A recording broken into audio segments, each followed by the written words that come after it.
Yeah. Okay. Testing 1, 2, 3. Well, tell me why you want to unload this gem. Okay. Well, in 1974, it was brought in when the Department of Natural Resources owned the property. In 78, when the Minnesota Historical Society took over, then we deemed that it was not really in our mission because we wanted to preserve what was original to the site, possibly reconstruct in the future some of the buildings that were original to the site. But other buildings that were brought in at that time that had nothing to do with the site, we'd like to find a good home for. Because this is on the location of our original ice house, and it's not only not original to our site, but it also gives the visitor a wrong message when they come here and see a cabin that they expect was here originally. So it gives them the wrong kind of message too. So describe the town when it was booming. The peak period for this town was about 1868.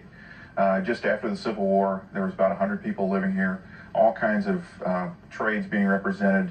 The store, of course, being the heart of Forestville, all kinds of farm laborers working the crops. Blacksmith was here in town, a grist mill, all kinds of activity going on.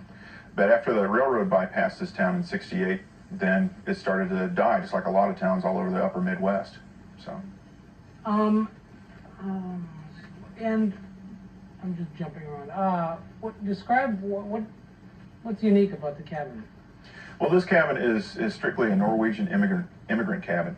It displays several of the elements that you see the people from Norway building back home as well as when they came over here, such as a full dovetail corner notch. Some of the window detail and door trim and things like that are strictly Norwegian. It's a very interesting cabin, and not too many of them survive today. That's why we want to find a really good home for it. We don't want to just give it to anyone or dispose of it. We want to find it a good home, preferably a historical home like a museum or a historical society, something of that nature. What else should people know? Well, the cabin was built between 1855 and 65. It came from near the Ostrander area. It was lived in until the middle 1970s by the family that donated it to the DNR. But since it was moved here about 22 years ago, there really hasn't been any reconstruction or restoration work done to it. So it's an as-is type situation, but the Historical Society would like to see a good home for it, and we have a list of recommendations that we'd like to see the new owner meet as far as specifications. So anybody that's interested needs to contact Historic Forestville or the Minnesota Historical Society, and we will provide them with that information. Okay, and just briefly about that this is a National Historic Site and what that means.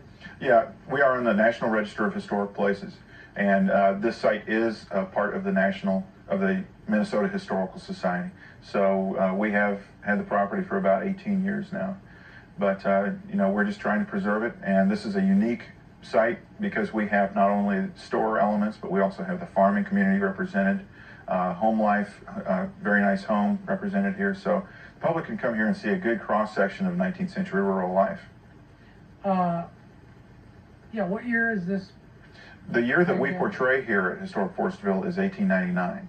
And what we have is a first-person interpretive program, which means that all of the interpreters that you see out here are portraying a certain role, a specific role of a person who lived here in that time period. Just briefly explain the two theories on the museum management, or whatever you call them, that you told me about, the DNR's version versus the way you're doing it. Well, back in the 70s when the DNR brought the cabin in, I think they wanted to flesh out the village more with buildings. The Minnesota Historical Society would like to just restore those buildings that were here originally. So it's not really one method that's better over the other, but we just have a little bit different philosophy, and we would like to see a good home for it. So. Okay. Okay. Sounds good.